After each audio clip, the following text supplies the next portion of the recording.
C'est le nuage qu'Élie attend.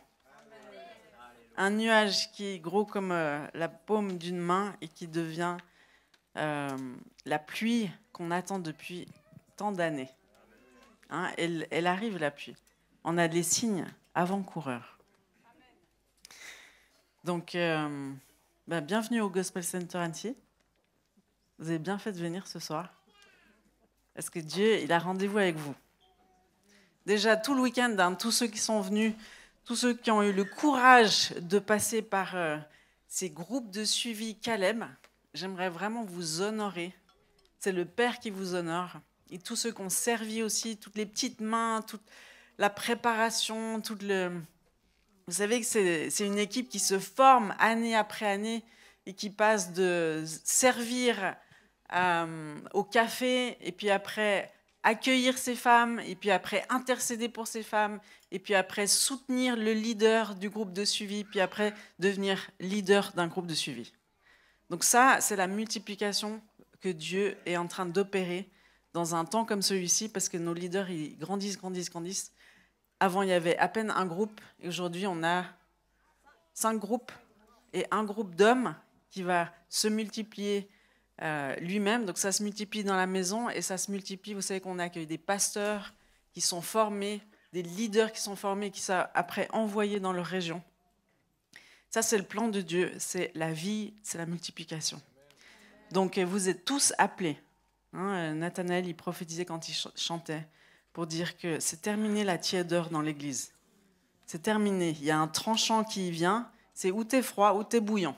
Il n'y a plus d'entre-deux. Tu dois choisir ton camp. Donc, ce n'est pas le sujet de mon message. Mais j'avais sur mon cœur de vous dépeindre Dieu dans ses principes pour que vous ne soyez pas trompés par l'ennemi et que vous n'avortiez pas les promesses de Dieu dans vos vies. Parce que l'avortement nous guette tous, que ce soit naturel ou spirituel. Que ce soit naturellement ou spirituellement, il y en a un qui est contre la vie que vous portez en Dieu.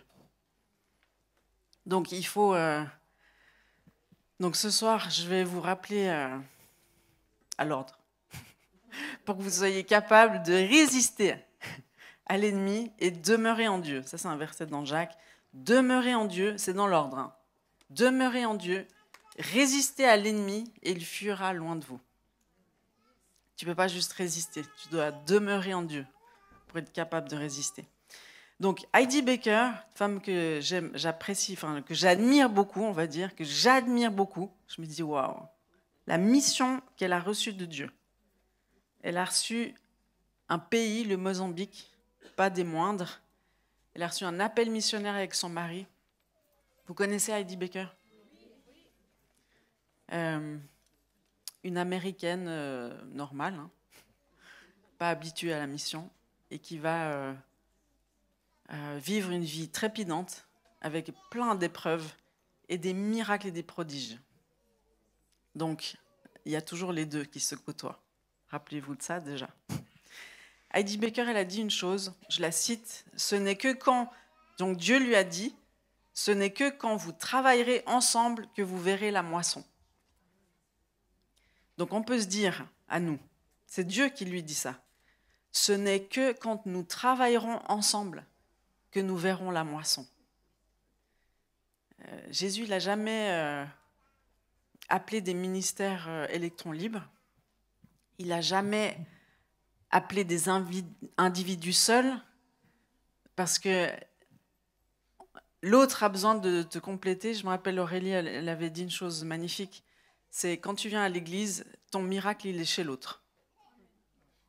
Alors oui, tu seras blessé par l'autre, mais la solution à tes problèmes, elle est aussi dans l'autre.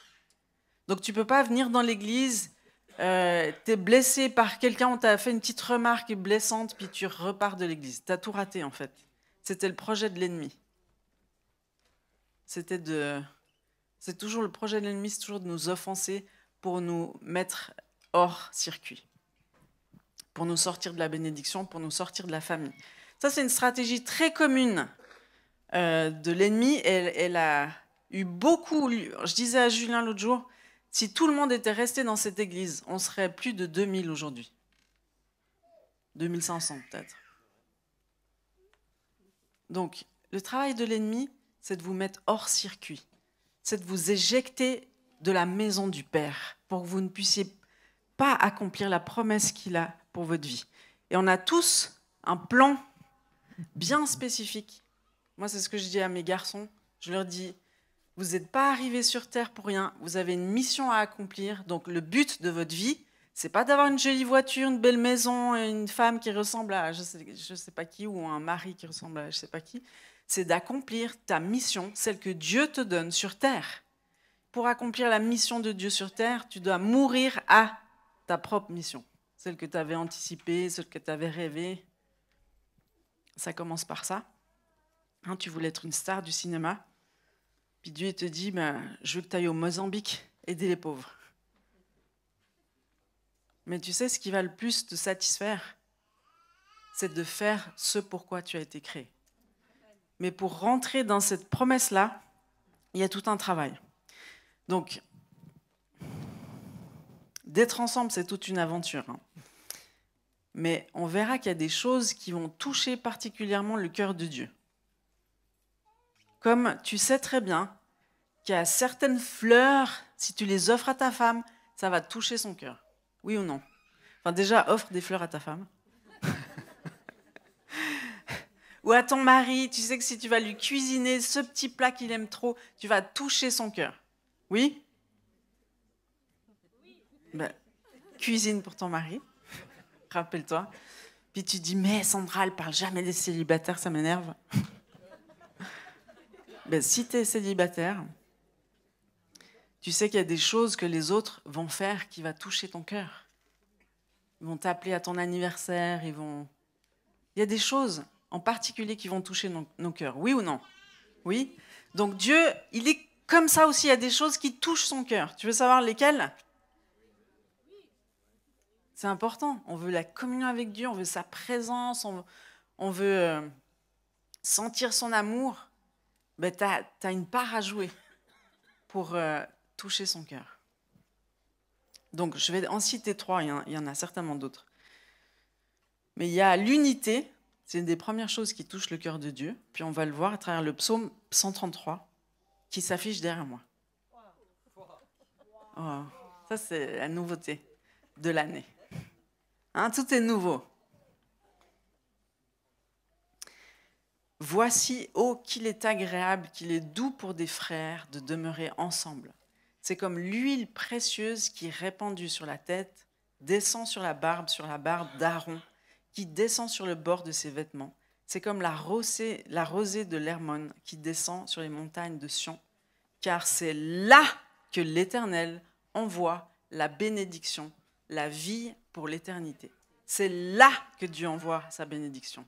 C'est là, c'est sur la communion fraternelle entre ses enfants. C'est là que Dieu envoie la bénédiction.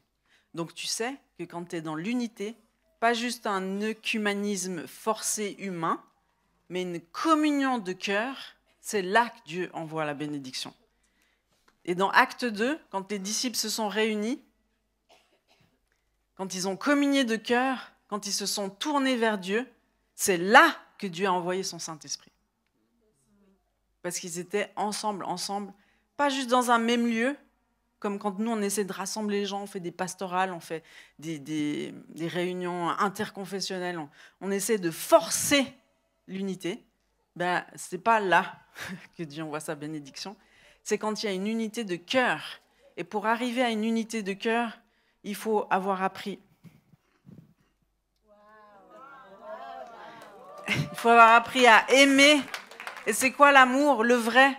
C'était le sujet de la Deborah Knight. C'est quoi l'amour? C'est pas ce que vous avez appris à travers les films, à l'école, ce que vous pensez. L'amour vrai, c'est celui qui pardonne, c'est celui qui honore, c'est celui qui fait confiance à nouveau, c'est celui qui va ouvrir son cœur à nouveau, c'est celui qui traite ses blessures pour garder son cœur plus que toute autre chose, parce que de lui proviennent les sources de la vie. Ça, c'est l'amour vrai. l'amour parfait, qui bannit la crainte. On a tous été créés pour aimer et pour être aimés. Ça, c'est le but de ta vie. Tu as une mission spécifique sur Terre, mais celle qui est commune à tous, c'est d'apprendre à aimer.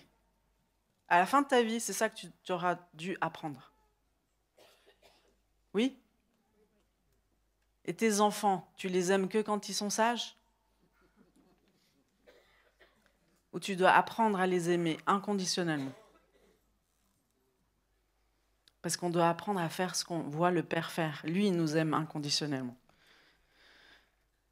L'unité, ça attire la bénédiction de Dieu. L'honneur, ça attire la vie.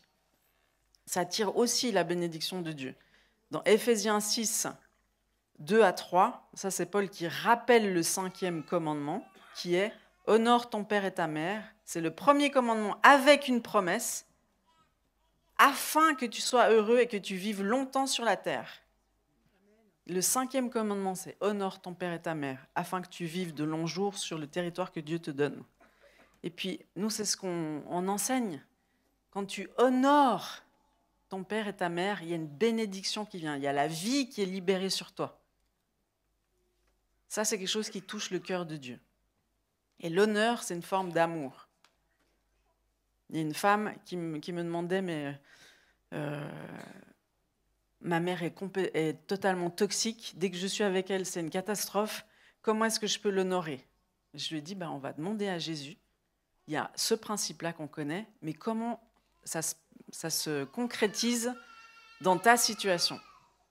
Donc, on pose la question à Jésus. Jésus, si tu peux me montrer comment je peux honorer ma mère dans ces conditions-là ? Parce que Dieu, il te respecte, il ne va pas te mettre dans des situations abusives, ni violentes, ni tout ça, ce n'est pas du tout son plan. Donc il lui a dit très simplement, ne parle plus en mal de ta mère et prie pour elle. Mais il ne lui a pas dit, retourne la voir, remets-toi sous son joug, non. Donc l'honneur, ça peut prendre toutes sortes de formes, mais le principe demeure. Et pourquoi Dieu nous demande d'honorer notre père et notre mère ? Pourquoi Dieu nous demande de prier pour nos autorités ? C'est parce que derrière les autorités, derrière notre père et notre mère, il y a l'image de Dieu. Et quand on honore ce qui représente Dieu, c'est-à-dire toute autorité, on est en train d'honorer le nom de Dieu.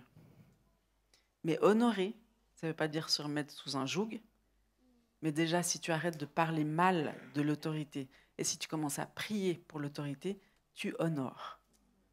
Et Dieu va te bénir, parce que ça attire la bénédiction et la vie. Tu vois la nuance ? En France, on doit comprendre la nuance. Parce que quand tu maudis ton autorité, c'est toi-même que tu maudis. Parce que l'huile, elle coule de la tête sur la robe jusqu'aux pieds. Une autre chose qui attire la bénédiction de Dieu, c'est l'humilité. Parce que Dieu résiste aux orgueilleux, mais il fait grâce aux humbles. Donc ça, c'est Jacques 4, 6. Alléluia, ça c'est fantastique. Dieu résiste aux orgueilleux, mais il fait grâce aux humbles. Donc quand tu te tiens dans l'humilité, juste avant on disait, qui c'est qui sent qu'il doit mourir à soi-même ? Quand tu meurs à toi-même, c'est-à-dire quand tu renonces à tes propres voies et que tu accueilles la volonté de Dieu et ses voies pour ta vie, ça te demande vraiment de mourir à toi-même, c'est ça l'humilité, tu attires la bénédiction sur toi, tu attires la grâce sur toi, tu attires la faveur sur toi. Mais tant que tu restes dans l'orgueil, moi je sais tout, moi je comprends tout, moi je suis au-dessus des autres, moi j'ai compris, quand tu n'es pas enseignable, c'est que tu n'es pas humble. L'orgueil, ça va te pousser à chuter. Pourquoi ? Parce que Dieu veut t'apprendre quelque chose. Donc tu vas essayer, à chaque fois tu vas confronter des murs, murs, pour que tu apprennes que c'est l'humilité la clé. Et c'est parce qu'il veut t'aider comme un bon papa à rentrer dans les rails de ta destinée, celle qui va libérer la vie, la bénédiction, l'abondance. Et puis il y a une autre chose qui attire le cœur de Dieu, c'est Psaume 22 au verset 3, c'est l'adoration en esprit et en vérité. C'est que quand tu chantes gloire à Dieu, non, Dieu de gloire, pardon. Dieu de gloire, Dieu de gloire, Dieu de... Nous, on avait un pasteur, pour faire descendre l'onction, il fallait qu'il chante ce chant en particulier. Donc je ne m'étonne pas qu'on chante ce chant. Dieu de gloire, si tu le chantes de tout ton cœur, comme Lucas nous a demandé, mais chantez de tout votre cœur, de toutes vos forces, en vérité, en esprit et en vérité. En esprit, ça veut dire, c'est toi qui dois signifier ce que tu es en train de chanter, tu dois t'investir, parce que toi, tu es premièrement esprit. Après, tu as une âme, tu vis dans un corps, mais tu as été créé esprit avant la fondation du monde. Avant que tu arrives dans le ventre de ta mère, tu existais déjà. Donc, dans le psaume 22, c'est écrit « Tu sièges, Dieu siège au milieu des louanges d'Israël ». Quand il est adoré en esprit et en vérité, ça attire sa présence. Donc il y a des choses comme ça qu'on doit savoir. L'unité, l'honneur, l'humilité et l'adoration. Donc quand tu adores tout seul, ça attire une certaine bénédiction, mais quand tu adores ensemble, ça attire une autre forme de bénédiction. Et ça s'appelle l'onction corporative. L'onction corporative. Quand tu sens l'amour, tu vois, on me disait juste avant, après ce week-end Caleb, ce qui a le plus frappé les femmes et les hommes qui sont venus, c'est l'amour qu'il y avait au sein de l'équipe. T'imagines? C'est ça que les gens retiennent. Parce qu'ils se disent, si ces gens-là, ils sont capables de s'aimer comme une famille, c'est que Dieu existe. Ça, c'est Jean 17. À votre unité, le monde saura qui est Dieu. À votre amour, les uns envers les autres, Dieu sera manifesté. Donc, quand tu connais les principes de Dieu, tu connais mieux Dieu et tu évites d'avoir des attentes irréalistes envers lui. Hein, Dieu fait ci pour moi, fait ça, fait ci. Mais si tu ne sais pas qui est Dieu, comment il fonctionne, mais tu seras constamment déçu. Parce que Dieu, ce n'est pas un Dieu que toi, tu aimerais qu'il soit. Ce n'est pas toi qui te fais ta propre idole. Ben, je veux que Dieu soit comme ci, comme ça, comme au McDo, tu sais. Je veux un petit peu de cornichons, je veux plusieurs étages. Non. Dieu, il ne va pas changer pour toi. C'est toi, en l'adorant, qui va être transformé de gloire en gloire, dans sa présence. C'est lui qui va te transformer. Mais ce n'est pas à toi de lui dire ce qu'il doit faire. Qu'est-ce que Jésus disait? Je ne fais que ce que je vois le Père faire. C'est toi qui dois faire ce que tu vois le Père faire. Tu vois, et c'est dans la communion avec lui que tu reçois les stratégies, que tu reçois les trésors, que tu reçois l'amour, que tu reçois l'espérance, que tu reçois la vie. C'est dans la communion avec Dieu. Donc, tu sais que les attentes irréalistes, donc c'est simple, hein, tu attends de Dieu qui puisse faire ça, ou tu te disais, ben, Dieu, s'il m'aimait vraiment, ben, il aurait arrêté ça, il aurait fait ci, il aurait fait ça. Mais tu parles comme le monde. Le monde dit, ben, il n'y a pas Dieu, parce que sinon il n'y aurait pas toutes ces guerres, il n'y a pas toute cette violence, ça veut dire que Dieu n'existe pas. Mais parce qu'il n'y a pas que Dieu en scène. Il y a l'ennemi. Et puis l'ennemi, une de ses stratégies favorites, c'est de faire passer Dieu pour le méchant. T'as remarqué? Et ça, c'est sa stratégie d'origine. Dans Genèse, il va dire à Ève, donc le serpent, hein, c'est le Nahash, c'est Satan. Il dit à la femme, donc chapitre 3, Genèse, chapitre 3, il dit à la femme, Dieu a-t-il réellement dit, vous ne mangerez pas de tous les arbres du jardin? Est-ce que Dieu a vraiment dit ça? Tu sais, ça te met le doute. Est-ce que Dieu a vraiment dit qu'il ne fallait pas que tu fasses du black?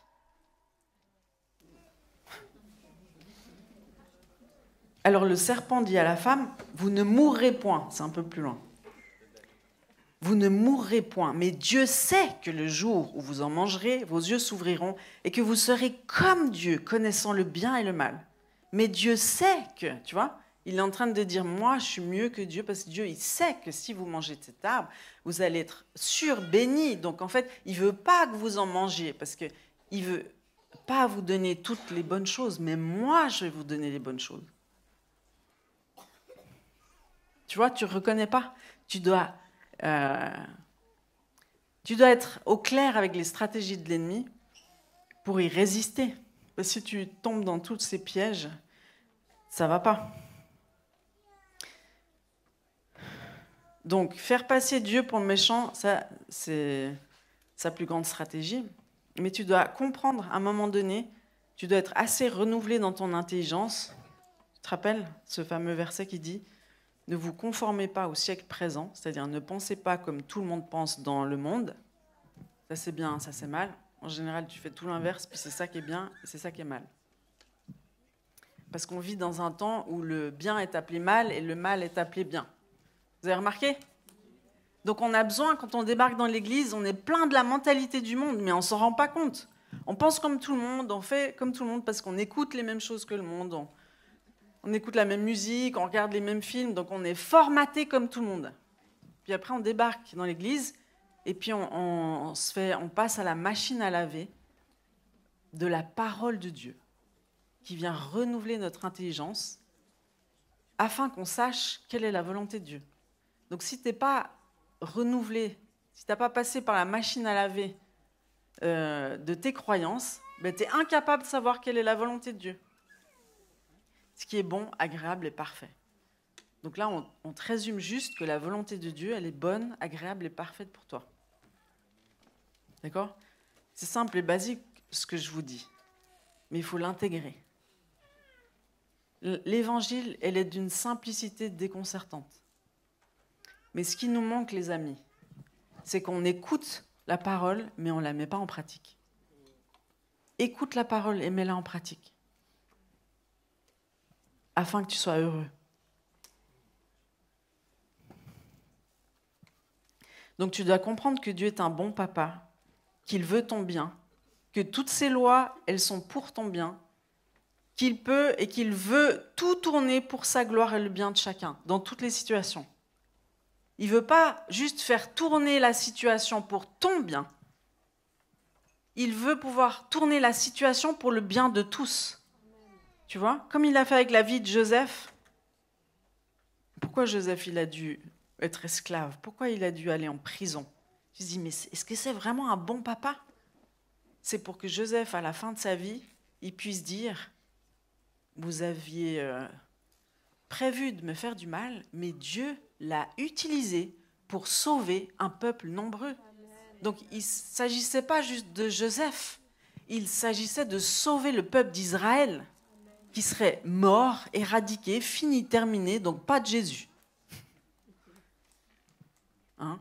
Si Joseph n'avait pas passé par là, il n'y aurait pas de Jésus.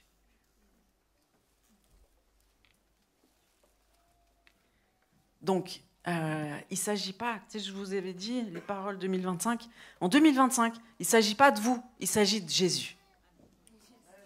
Mais pour que Jésus puisse agir, il a besoin de vous. Et puis le réveil, il commence avec qui ? Il commence avec toi. C'est toi qui initie le réveil. C'est toi le corps de Christ. Et c'est toi, plus toi, plus toi, plus toi, plus toi, qui allez changer la ville d'Annecy. C'est toi les jeunes avec les plus âgés. Et les enfants, on leur donne une voix. Et c'est ensemble qu'on va changer les choses. Mais tu sais quoi ? Si on n'arrive pas à fonctionner ensemble, on va nulle part, on n'attire pas la bénédiction de Dieu. On tourne en rond dans le désert, comme l'ont fait pendant 40 ans le peuple d'Israël.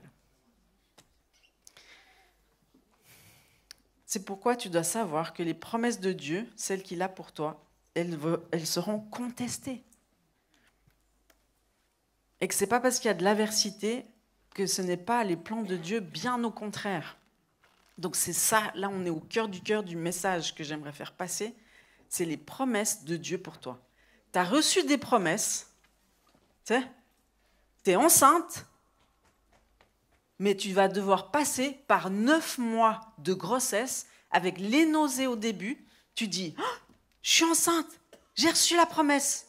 Et puis juste après avoir reçu la promesse, qu'est-ce qui se passe ? Tu as des nausées. Mais est-ce que c'est vraiment le plan de Dieu? Est-ce que j'ai vraiment reçu ses promesses? Pourquoi j'ai toutes ces nausées? C'est quoi ce bins? Puis après, ça va un petit peu mieux. Et puis, suivant comment, tu le vis pas bien. Il y a des oppositions, tu dois rester couché. Tu sais, tu as des petites pertes, tu dis, mon Dieu, qu'est-ce qui se passe? Et pendant 9 mois, ça peut être 9 ans pour que la promesse s'accomplisse, ou même plus, tu vas avoir plein de doutes. Mais... Et puis après, tu as l'accouchement qui arrive. Tu as tenu tout ce temps-là, tu es sur le point de voir la gloire de Dieu, et là, tu as des contractions pas possibles. Et puis tu dis, bon, une, ça va. Une autre. Ça te rappelle quelque chose?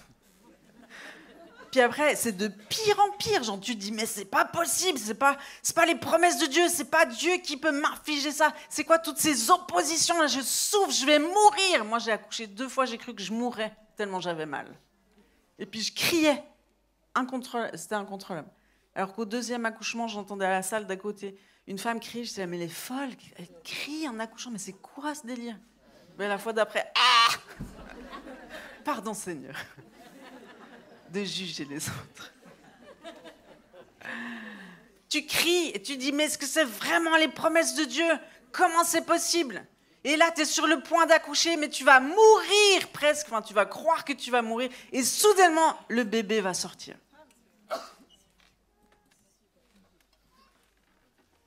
Et toi, tu penses que tu reçois les promesses de Dieu, tu dis, c'est fantastique, super, Dieu m'appelle à ça. Et à la première opposition, tu remets tout en question. Mais c'est quoi cette foi? Tu dois savoir, c'est pour ça que je te le dis ce soir, tu dois savoir que les promesses que Dieu a pour toi, ces grands projets, cette gloire, ce réveil qu'il a pour toi, va te faire passer par des choses hyper difficiles, jusqu'à même au point de sentir que tu vas mourir. Regarde, Marie, c'est la Sainte Vierge Marie, là. Extraordinaire.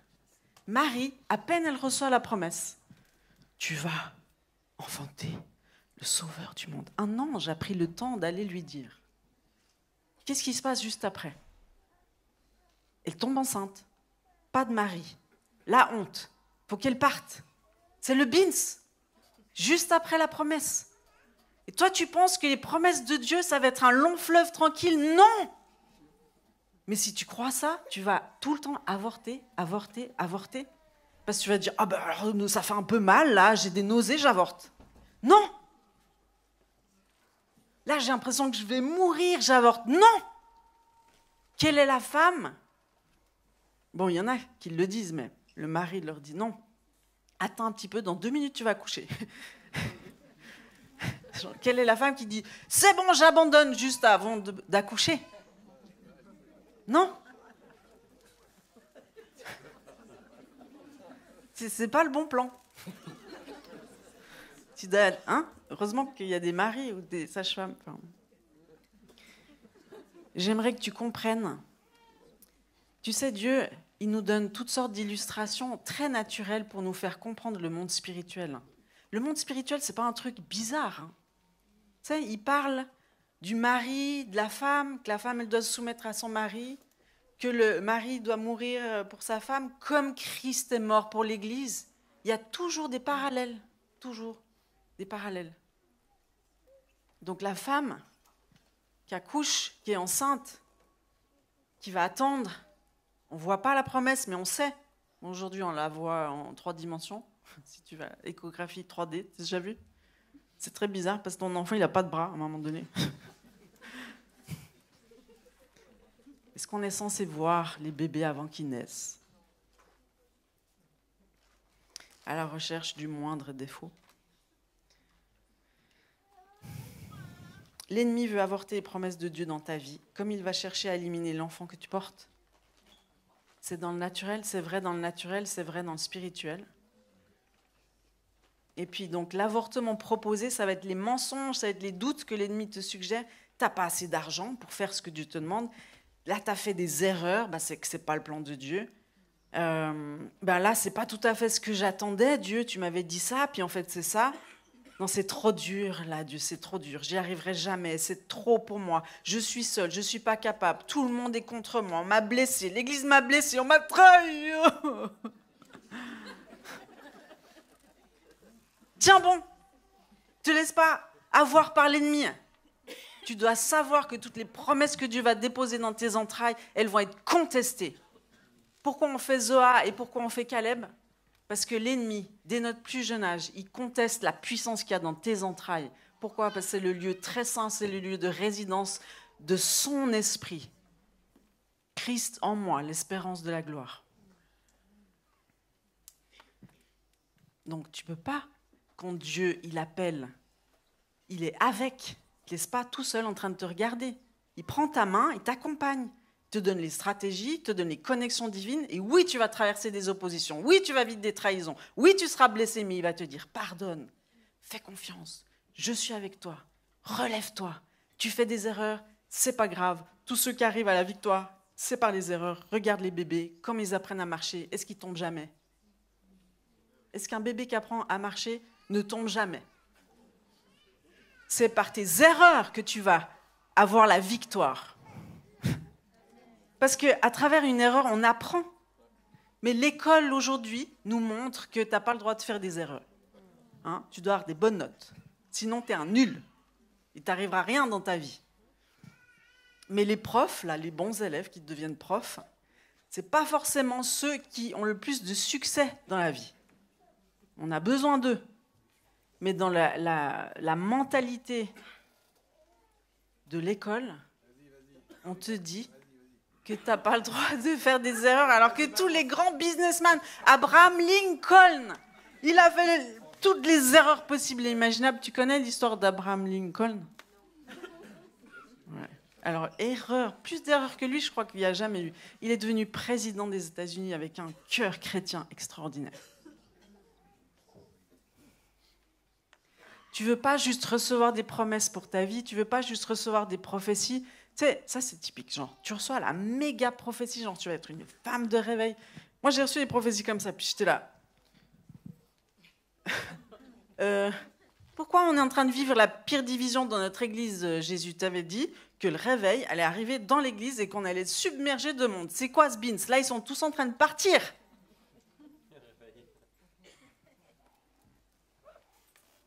La purge, avant la moisson. Tu sais, tu reçois des prophéties phénoménales, comme Joseph. Je voyais, vous étiez tous à mes pieds en train de m'adorer. Là. Ça devait énerver ses frères. Là. Il a reçu la vision, il a reçu. Et c'est vrai, c'est juste. Mais tu vas passer par le processus des difficultés endurées, tout ça pour que ton cœur devienne humble. Et pour qu'à la fin, quand tu es dans la gloire suprême de Dieu, tu puisses dire toute gloire à Jésus. C'est lui qui a fait toute cette œuvre. Moi, j'étais qu'un incapable et il m'a rendu capable.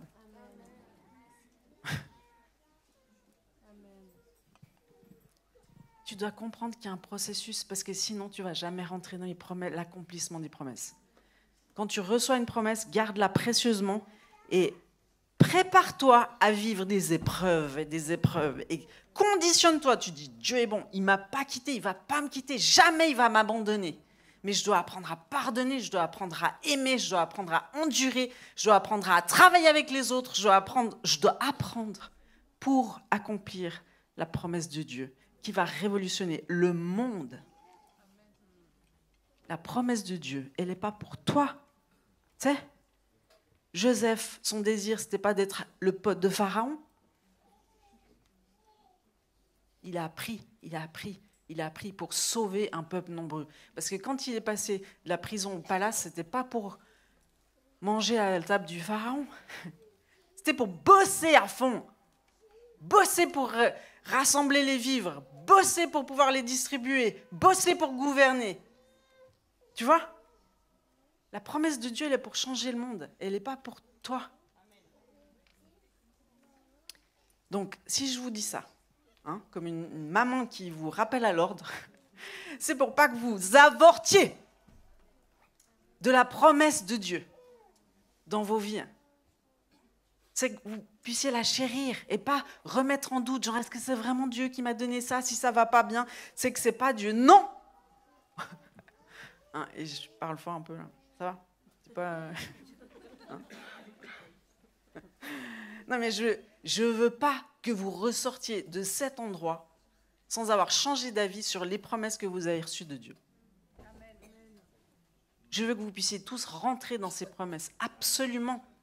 Absolument. Mais vous devez changer votre mindset. Jésus, ce n'est pas le Dieu que vous avez choisi, c'est Dieu suprême. Celui qui est au-dessus de tout nom, toute autorité, toute puissance, toute domination. Qui suis-je, moi, pour remettre en question Dieu? Je suis son œuvre, il est le potier. J'ai une perspective extrêmement limitée. Il est le roi de l'univers. Il connaît tous les paramètres. Ses plans sont parfaits. Moi, quand je regarde derrière moi, je me dis, ces plans sont absolument parfaits. Parce que Dieu, il est plus concerné à travailler ton cœur, ton humilité, ta simplicité, qu'à accomplir des projets. Tu vois? Il nous fait passer par des épreuves, tu sais, où il va te dire, ouvre un restaurant, et puis ça va pas marcher. Tu vas dire, ah mais c'est pas Dieu qui m'a dit ça, sinon ça aurait été le succès, tout ça. Mais t'as pas vu en fait l'école que Dieu t'a fait passer, où tu as appris à avoir la foi, tu as appris à compter sur lui pour l'argent, tu as vu qu'il a quand même pourvu, tu as vu qu'il t'a remis tes dettes, tu as vu qu'il t'a fait grandir en autorité, tu as vu que je ne sais pas ce qu'il a fait, mais il a fait une œuvre. Laisse-le faire, son œuvre. Ce n'est pas celle que tu voulais qu'il fasse, mais c'est celle qu'il devait faire en toi. Donc là, c'est rouge. Bon, je l'ai passé, je crois. Il y a de la douleur avant la manifestation de la promesse. Mais tiens bon, il y a un combat pour engendrer la vie. T'as pas remarqué? Il y a toujours un combat. Quand il y a des accouchements, il y a toujours un combat. Une contestation de vie, une contestation de destinée, une contestation des promesses de Dieu. Il y aura toujours, ça ne va pas s'arrêter. Tu dois apprendre à combattre le bon combat et à être comme ça avec Jésus. C'est ça la clé. Donc, moi, mon mariage avec Julien était contesté. Bah, imagine si je n'étais pas mariée avec Julien. Déjà, tu ne serais pas là. Tu ne serais peut-être pas converti. Tu ne serais peut-être pas délivré. Il n'y aurait pas eu tous ces beaux témoignages qu'on a entendus. Et mariage, c'est quelque chose. Hein. Marie-toi avec la bonne personne. Celle que Dieu te montre. Pas celui qui te dit qu'il est chrétien. Celui que Dieu te montre. Il faut qu'il soit chrétien. C'est nécessaire, mais pas suffisant. Pour te marier, pour avoir un mariage heureux, les deux parties doivent guérir, être délivrées, transformées. Hein, ça peut se faire en cours de route. Si tu es déjà marié, bah, vas-y, continue. Mais ça, c'est le succès d'un beau mariage. Ce n'est pas le hasard qui fait un beau mariage. C'est le travail que tu y mets, c'est le cœur que tu y mets qui fait un beau mariage. Donc le mariage avec Julien, pourquoi il était contesté? Parce que moi, j'avais été voir une voyante, je n'étais pas chrétienne, à New York, où j'habitais. Et puis elle m'avait dit, tu vas rencontrer l'homme de ta vie. Ce sera vraiment un homme fantastique. Mais au dernier moment, tu ne vas pas te marier avec lui. Donc tu sais que les voyantes, elles te disent que des malédictions. Même, elles vont te dire des choses que tu aimes entendre. Genre, tu vas faire la couverture de Vogue, tu vas être la meilleure copine de Kate Moss, tout ça, elle m'avait dit. Je dis, ah oui, fantastique. Mais ce qui a demeuré, c'est que quand j'ai rencontré Julien, je savais que je n'étais pas chrétienne, hein, mais je savais que c'était l'homme de ma vie. Bon, je l'avais bien scanné, il ne fallait pas qu'il soit comme les autres. Qu'il ait de la sagesse. Mais il n'était pas parfait, mais je savais que c'était l'homme de ma vie. Et donc cette malédiction me revenait tout le temps en tête. Et puis après, je me suis convertie et je l'ai confrontée avec force, vigueur, persévérance, endurance et foi. Ça a brisé et je me suis mariée avec Julien. Mais pas sans l'avoir remis sur l'autel. Tu sais, celui que tu aimes, là, ton Isaac, le préféré, la promesse, tout ça. Seigneur, je ne peux pas le mettre sur l'autel, c'est celui que tu m'as donné. Il dit, mais si c'est moi qui te l'ai donné, bah, tu peux me le redonner. Tu dois mettre sur l'autel tout ce que tu aimes plus que Dieu, pour que l'ordre soit rétabli. Et donc, t'attends ton mari. Jésus dit, il arrive ton mari. Tu vois ton mari, et après il dit, mets-le sur l'autel. Prépare-toi, ça va arriver. Si tu veux que ça fonctionne. Tout ce que tu mets sur l'autel, c'est ce que tu vas pouvoir garder, c'est le fruit de la promesse. Mais tu dois la remettre à Dieu. Tu dois capituler toujours pour être béni. Mais donner toute cette vision pour la vie, pour guérir les entrailles des femmes, tout ça, ça fait plus de 20 ans qu'on l'a eu. Je peux vous dire que c'est mort plusieurs fois. Tout le monde quitte, trahison, cataclysme. Je dis, Seigneur, c'est quoi cette promesse-là? Il dit, c'est ma promesse, je suis capable de la ressusciter. Il l'a fait maintes et maintes fois. Et aujourd'hui, Zoa, tu vois comment ça prospère. Et puis, j'ai même pu faire un article dans le journal du dimanche. Ça n'existe pas, des articles sur l'avortement dans les journaux. Eh bien, c'est arrivé il y a 1 semaine ou 2, je ne sais plus.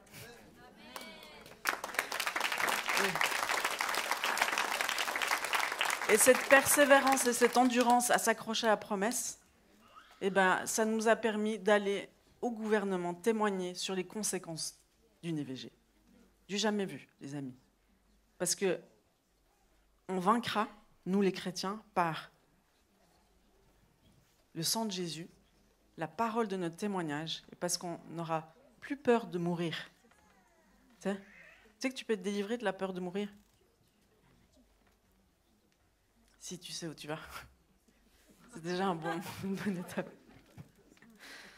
Bon, et puis le GCA aussi, il est presque mort, mais il est ressuscité. Et nous sommes là aujourd'hui. Alléluia. Donc quand Dieu donne une promesse, il te rend capable, il va pourvoir à tes besoins, il va te montrer avec qui te connecter. Ça, je te l'ai dit, il va te relever, tu seras plus humble, tu vas recommencer jusqu'à la victoire. Donc tout ça, c'est pas grave, il faut juste que tu tiennes bon. Tu vas tenir bon si tu pardonnes, si tu résistes à l'avortement du projet de Dieu pour ta vie. Résiste. Chéris ces promesses qu'il a pour toi. Notre fruit dépend de notre degré d'unité avec le cœur de Dieu et d'abandon à l'amour de Jésus. Notre fruit, celui que Dieu attend, c'est dans l'évangile de Jean. Ce qui compte, au final, c'est que tu portes du fruit. Et le fruit que tu vas porter va découler directement de ta communion avec Dieu. Si tu n'as pas de communion avec Dieu, il n'y a pas de fruit. C'est comme si tu ne fais pas l'amour avec ton mari, il n'y a pas d'enfant. C'est simple. La vie sort de la communion. Donc en 2025, je vais terminer avec ça, Dieu nous demande d'avancer dans les eaux profondes, d'Ézéchiel 47, de lui faire confiance et de surfer la vague de réveil qui arrive. Parce qu'il y a cette rivière de vie qui est en train de couler.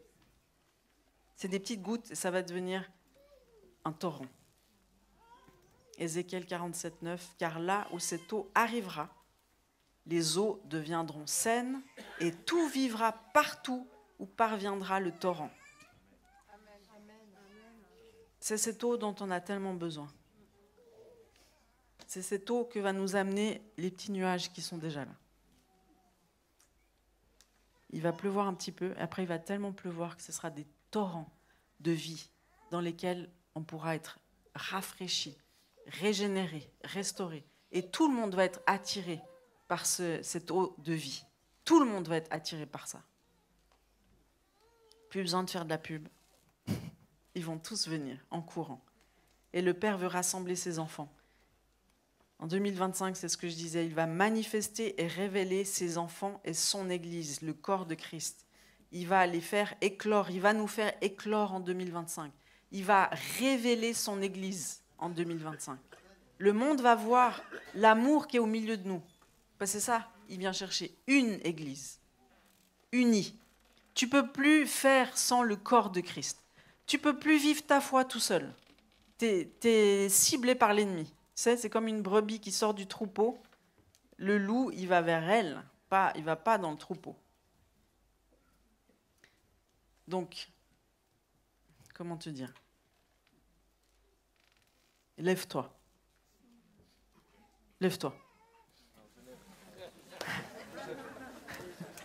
Lève-toi. C'est ce que Dieu il est en train de te dire dans l'esprit. Lève-toi. Lève-toi.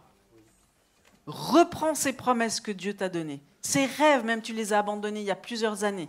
Et puis là, tu es en train d'y penser alors que je parle, ça revient, ça revient, ça revient. Lève-toi. Si ça te semble impossible, c'est que c'est de Dieu.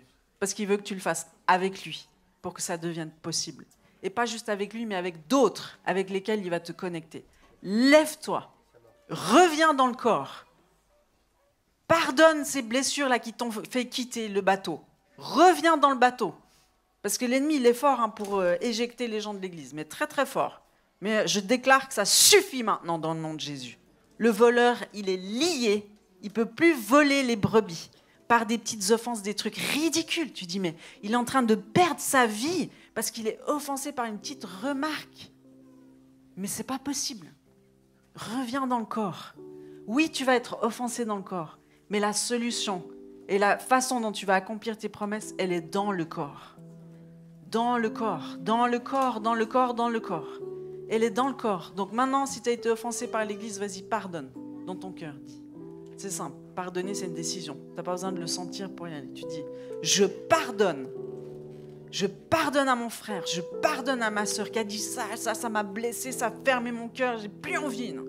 Il m'a pardonne. Pardonne et reviens dans la course. Reviens dans la course. Reviens dans la course. Cours à nouveau jusqu'à ce que tu arrives à la ligne d'arrivée. Celle qui t'attend, celle qui va sauver un peuple nombreux, celle qui va changer la face de la France, de la Suisse, de ta région, de ta ville, de ton école. Reviens dans les rangs.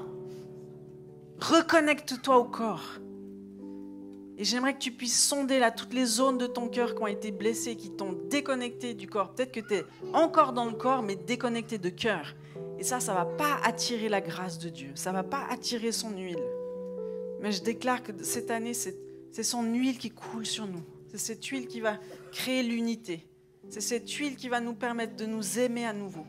C'est cette huile qui va guérir les blessures de nos cœurs. C'est cette huile qui va nous rendre doux, qui va nous rendre humbles, qui va nous ramener à la simplicité de l'évangile. Ce que c'est être chrétien.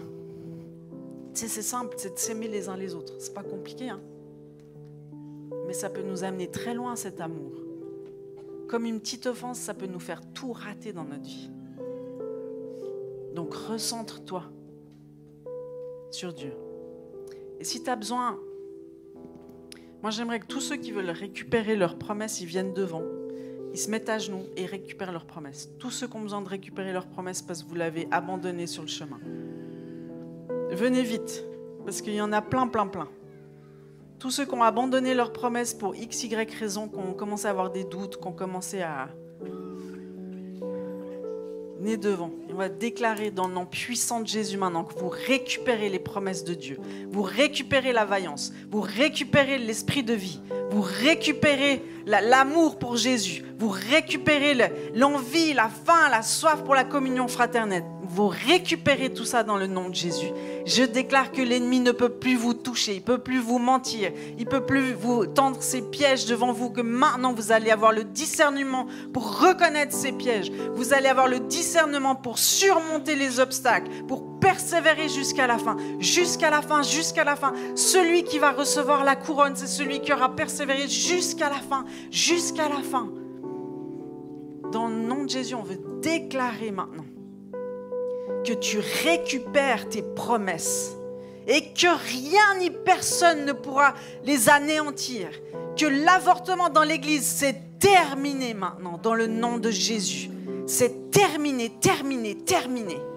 Le découragement, même tous ces esprits qui viennent tordre votre façon de percevoir ou la communication entre vous, c'est terminé dans le nom de Jésus. Vous récupérez les promesses de Dieu maintenant. Vous récupérez le bon sens. Vous récupérez les connexions divines. Vous récupérez l'espérance. Vous récupérez une juste estime de soi, une juste valeur. Parce que Dieu, il cherche des gens normaux pour accomplir des choses extraordinaires.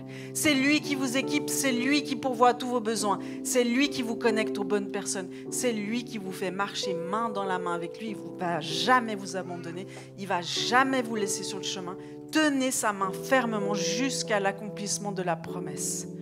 Je déclare la vie et la vie en abondance sur chacun d'entre vous, sur tous ceux qui nous regardent en ligne. C'est la vie et la vie en abondance. C'est une saison de vie, c'est une saison d'espérance où Dieu va faire toutes choses nouvelles. Ne la reconnaîtrez-vous pas? Il va mettre des fleuves dans le désert. Et ce sera la vie en abondance. Dans le nom de Jésus, vous récupérez les promesses de Dieu. Ce soir, vous récupérez des rêves, vous récupérez cet esprit d'entrepreneur, vous récupérez une joie, vous récupérez votre capacité à rêver la nuit, vous récupérez dans le nom puissant de Jésus toutes les forces que l'ennemi vous a volées.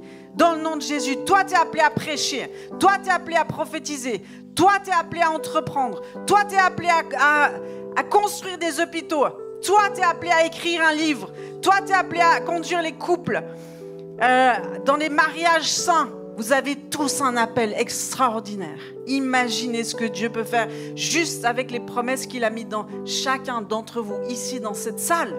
Imaginez. Il faut 2% de la population d'un pays pour le changer.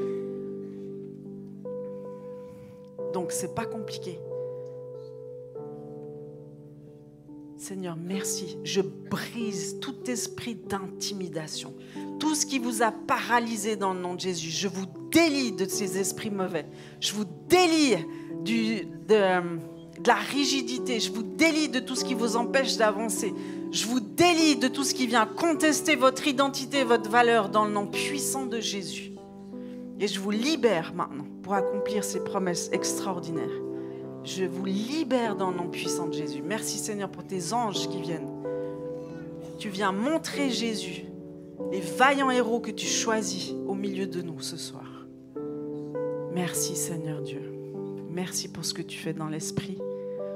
Merci Père parce qu'il y a un avant et un après. Merci Jésus parce que tu viens parler au cœur de chacun ce soir. Dans le nom de Jésus. Dans le beau nom de Jésus. Dans le beau nom de Jésus. Alléluia. Merci Seigneur.